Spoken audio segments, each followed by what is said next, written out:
In response to the Supreme Court of the US ruling, President Trump stated, to show you how ridiculous the opinion is, the court said, I'm not allowed to charge even $1 to any country under IEEPA, but I'm allowed to cut off any and all trade or business with the same country, even imposing a foreign country destroying embargo and do anything else I want to do to them.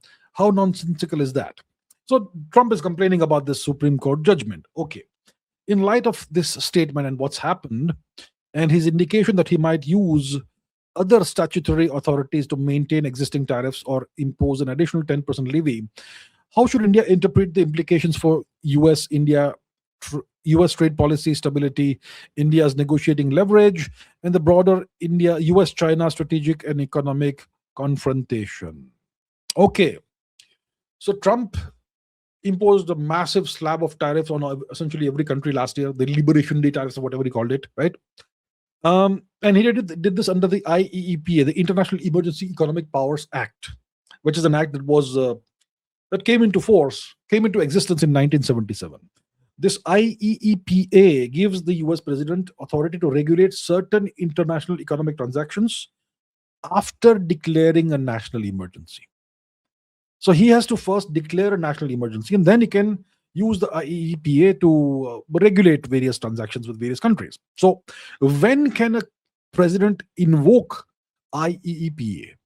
First, he must declare a national emergency. Second, he must identify explicitly some kind of unusual and extraordinary threat to the United States. Third, he has to establish that this threat has a foreign source. It can be a threat related to national security or foreign policy or the economy, right? So these are the conditions that have to be satisfied before a president can use IEEPA. And if the president uses IEEPA, then he can freeze foreign-owned assets of some other country or some individual in the US. You can block financial transactions. You can restrict trade and investment through tariffs, prohibit currency transfers, and do all these things. Okay, so that is IEEPA. So the US Supreme Court, it has now ruled. It has said that these broad global tariffs cannot be justified by invoking emergency powers without clear statutory backing. So essentially, it has said that these tariffs, okay, that Trump has imposed on all these countries, these are illegal. That's what it is. The Supreme Court of the US has said. So Trump is now in the process of essentially dismantling, rolling back these tariffs. Doesn't work. But he has signed an executive order. So he has signed an order ending these tariffs. And he has also signed a different executive order imposing a 10% tariff on imports from all countries. It's a blanket tariff on every country in the world, 10%. Okay, and this new tariff is being imposed under. It's being enacted under a different section 122 of some other trade act or something like that. Okay, so this allows the US president to impose temporary tariffs for up to 150 days, and any extension of such tariffs will require congressional approval. So that is the stopgap solution Trump has found: 10% tariffs on every country in the world, which will eventually require approval from the Congress. But he is now actively looking for alternative tools that are faster than going back to Congress, and tools that will allow him to once again start imposing tariffs on other countries, arbitrary tariffs like he has done. So what we do understand is that the Trump regime remains protectionist. Okay, it remains willing to use tariffs as a structural instrument, not as a last resort bargaining chip. So going forward, it looks like the form of the tariffs will be more constrained. That way it will be more predictable.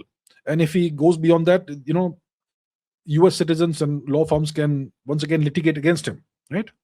But the frequency of these tariffs and the intensity of these unilateral moves is likely to decrease, right? So that's what's happened. That's the Supreme Court ruling. That's what it actually means. Now, does this mean that the United States, the structural decoupling it has done from China, is it reversed now? It doesn't mean that at all. There are other tariffs, the export controls on advanced semiconductors, investment screening mechanisms. All these things remain intact, and they are essentially separate legally, conceptually, etc., from the IEEPA issue. So the US remains structurally decoupled from China. And Trump immediately imposing this global blanket 10% tariff. This tells you that the Trump administration views tariffs, it continues to view tariffs as a central strategic instrument for them. They will not let legal setbacks like the Supreme Court ruling dilute their micro strategy, their macro strategy vis-a-vis China. And now they will look for ways of using the same tools under different laws. So find the appropriate right laws that exist in the US law book and use the laws that are still applicable to reimpose tariffs and continue the strategic decoupling from China.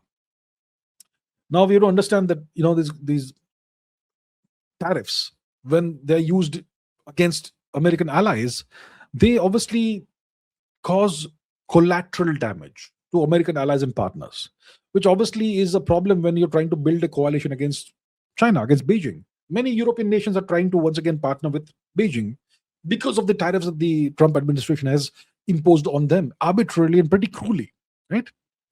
So what Nirvana Shanks is then asking is about India. What is India's position, situation, and all of this?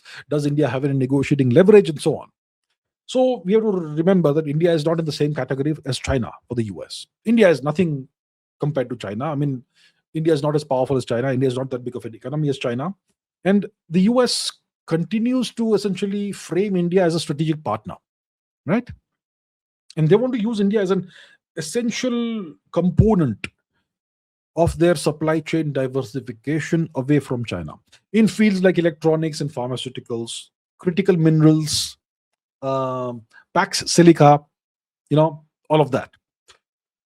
So India needs to assume, not short term, but medium term, that the US tariffs will remain elevated by historical standards. In the past, there used to be like 3%, 4%, 5% tariffs. Now they're going to remain elevated, at least for the medium term, not short term, medium term, maybe 3 to 5 years at least. Yeah.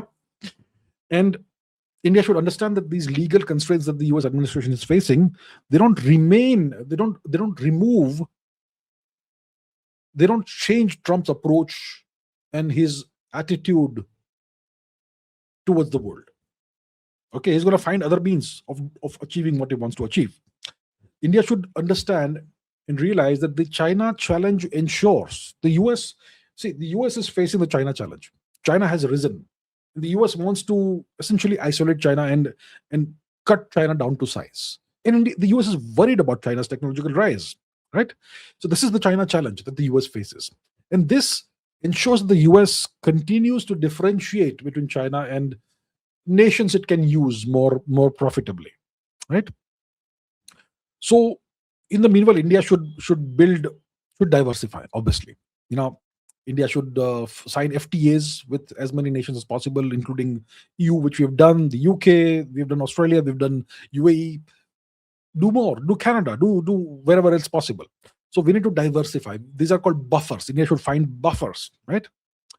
And we have to assume that in the future, Trump may throw another tantrum, and he could once again reprice access to the US market on short notice. Tomorrow morning, he'll wake up and find some new way of imposing tariffs.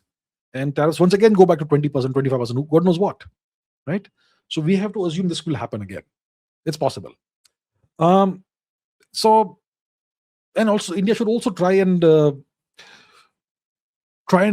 use this as leverage against the Trump administration. This ruling of the Supreme Court, India should push for maybe some kind of modified, amended free trade agreement, or arrangements that are specific to specific sectors, right? The pharmaceutical sector, IT sector, critical minerals sectors, and so on and so forth, right? So if we can come up with these arrangements with the US, that will reduce India's exposure to these presidential powers, and it will shift the relationship between India and the US into treaty-based commitments rather than being being hostage to the whims of the president of the US. So that is overall the situation. Um, this does give India a little more leverage when it comes to negotiations, um, and India should try and take the relationship forward in the right direction if possible. Yeah, this does give us some leverage.